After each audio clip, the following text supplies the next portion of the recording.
Brett Okamoto alongside UFC heavyweight Francis Ngannou, who takes on Cain Velasquez. Big fight at UFC Fight Night on Sunday here in Phoenix. And Francis, you've been the best dressed person at press conferences before, and I feel like that applies today as well. Can you talk to us about what you got on today?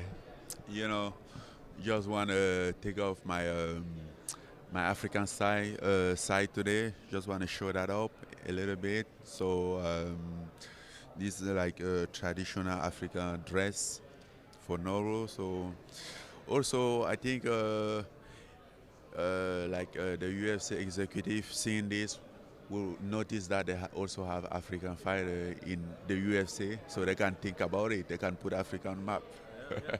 Do you feel like it is getting on the map? I mean, how close are we to booking a flight to Africa to see you fight? I think we are getting very close. I mean, we should be there already, maybe, but we are getting very close. It seems like the last couple of years you've been going back more frequently. Is that right? And was that something that you felt you needed to do, whether just personally or professionally? Did you feel like you needed to go back to Africa more frequently? Yes, I think so because after I've been through hard time that through a very hard time, so I decided to go back to my root, and also I had to work on my gym. I had on my foundation. It was a lot of work. Will require my personal presence, my physical presence there. Did you always know that you wanted to open a gym there? Was it always a gym that you wanted to take back to Cameroon?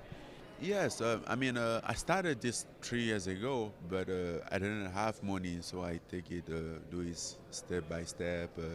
Then I finally made it last year, late 2018. So yes. What kind of stories have you gotten out of that? Just seeing kids in that type of atmosphere. You've described Cameroon as a place where dreams don't always get realized, right? Do you feel like that's making a difference? That gym that you put up? Yes, the third world class sometimes they can give up, and don't allow themselves to dream, stuff like that. Give up everything, and. When I was kid, I kind of like knew that I love martial art, I love combo, but we didn't have nothing at all to train. I mean, even in 100 miles around, we didn't have nothing. So I was just expecting that if ever someone do something there, I will be very happy.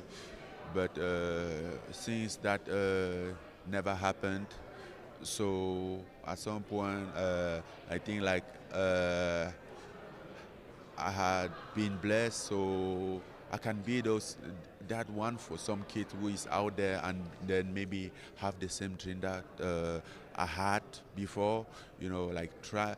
So it's all about to help them, to build them, give them hope, make them feel part of something, and that can bring them their ambition back.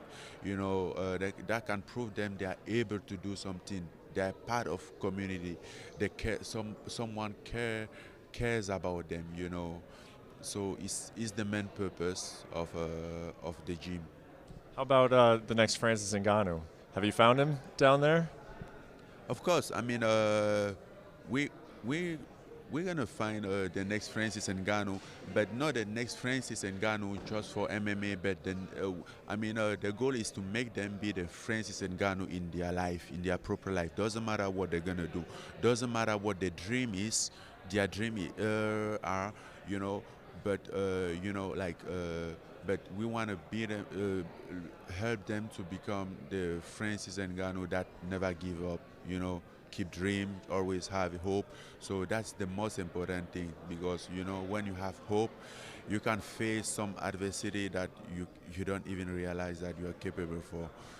Then that's what I'm trying to share with them.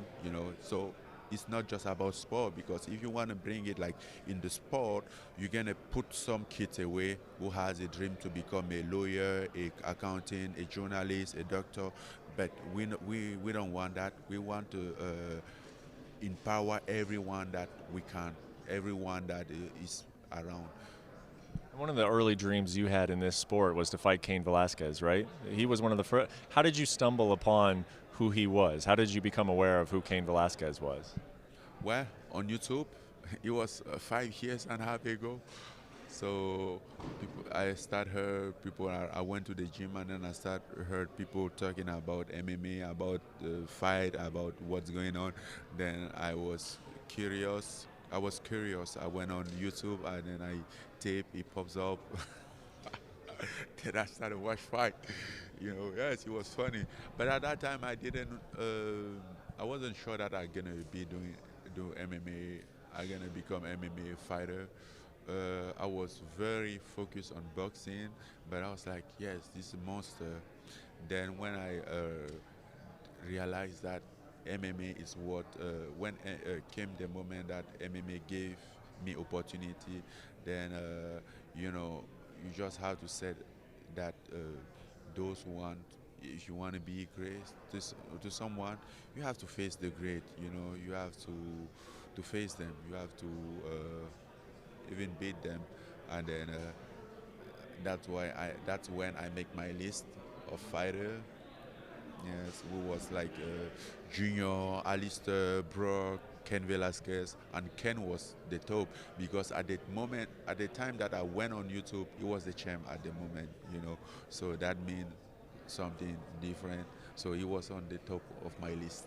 That was back in 2012, and since then, Cain has had surgeries on his knee. It wasn't 2012. When was it? I mean, the first time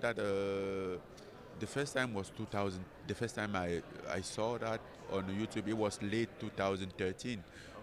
Yes. Then I got my I got my first fight in UFC in December 2015. Then that exactly the moment that I know that okay, I'm gonna take this opportunity. I'm gonna make this career. I mean, I had loved boxing, but the opportunity didn't came out. So I'm gonna take what I get. Okay, so that was 2013, and since then, Cain Velasquez has undergone a lot of different surgeries. He's had back problems. He's been out of the sport for 2.5 years. Do you think, honestly, that he can be that guy that you watched in the YouTube videos? Is that guy still out there? So I kind of like follow him a little bit, and all those times he still have those things, and he has to take some I don't know, some injection. I don't know like what. Yes, for his pain, but I mean he was the top of his form, but still have to do that.